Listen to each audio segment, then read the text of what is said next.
বিশ্বজ্যোতি ভট্টাচার্যের আমার ধর্ম নেই কণ্ঠে আমি উমা ভট্টাচার্য।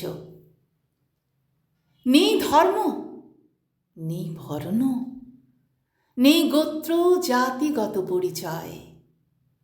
আমি মানুষ, মানবতাবাদের পূজারী নয় মোটেও তা বিস্ময়।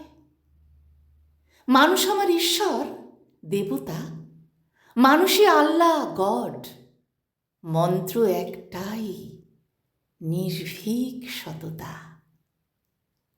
মানুষের ভালোবাসা, বিশ্বাস, ভরসা, সহযোগিতা যেন ফুলে ফলে পল্লবিত আশীর্বাদ। অভিশাপ আছে কিছু, যেমন হিংসা, বিদ্বেষ, বিশ্বাসঘাতকতা। সবুজ গাছগাছালি, উত্তরের অরণ্য, পাহাড়, ঝর্ণা, নদী, পাখিদের কলতানে জেগে ওঠা ঘুমন্ত বুদ্ধ কাঞ্চনজঙ্ঘা।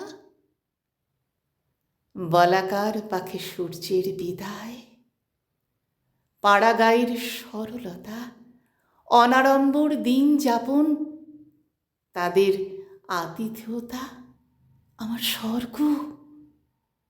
মরণের পরপারে জীবন আছে এমন দর্শনে বিশ্বাস নেই আমার।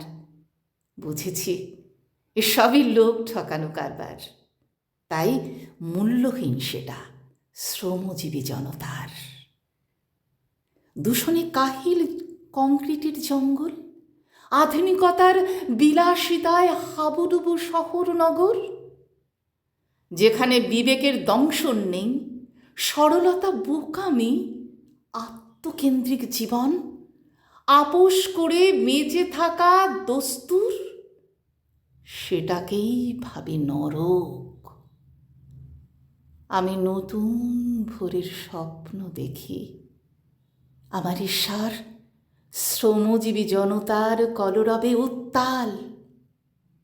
রাজপথে তাই পা রাখি, অধিকার বুঝে নেওয়ার প্রতিটি লড়াইয়ের দাবানলে বিবেক চেতনা প্রত্যয় দেখি।